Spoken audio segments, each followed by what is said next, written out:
Psalm 119:130 says, "The entrance of your words gives light. It gives understanding to the simple."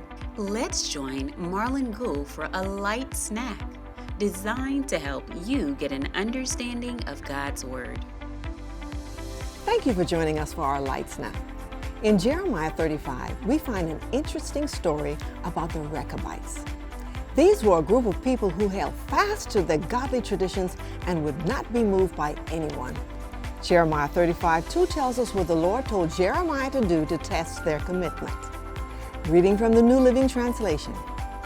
Go to the settlement where the families of the Rechabites live and invite them to the Lord's temple. Take them into one of the inner rooms and offer them some wine. So Jeremiah took them to a room in the temple and offered them wine. Beginning at verse 6, we see their response. But they refused.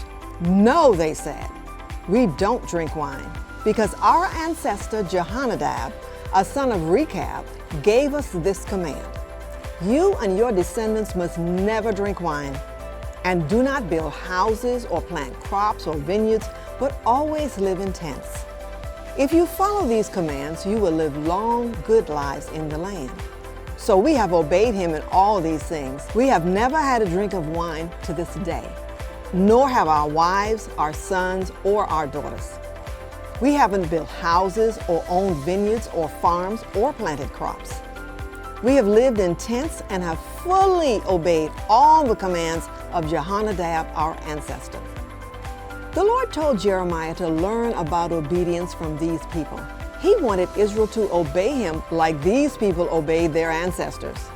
They would not turn to the right or left from what they were instructed to do, even when the prophet, a man anointed by God, challenged them. The Lord was impressed with their obedient and loyal attitude and said this in verse 19, "Jehonadab, son of Rechab, will always have descendants who serve me." Gool, the founder of Victory Christian Center School, had a vision to raise up another generation to serve the Lord. That vision is continually being fulfilled because the school hires Rechabites, people who adhere to the vision and carry out the instructions of the founder. Many of the youth who graduated from our high school are serving in the ministry of VCC today. They are also on staff at our schools.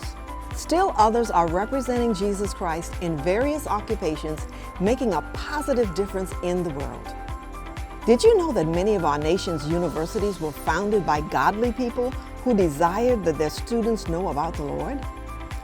Now those institutions have completely lost their way, and you would never know what it was like in the beginning.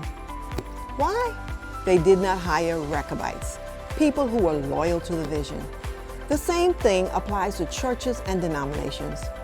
They would be unrecognizable to their founders because they have been infiltrated and desecrated by people who are the opposite of the Rechabites. If you don't like the vision, principles, and beliefs of the church or organization where you are, find one you agree with or start your own. Don't be used by the enemy to destroy someone's vision, especially if it came from the Lord. Let's be like the Rechabites, whose attitude when they were tested was, "Forget it.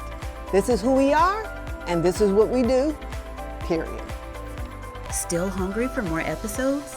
Catch the playback of Light Snack on our website at vccenter.net, or conveniently on the VCC Church app, or on our YouTube channel at VCC Charlotte.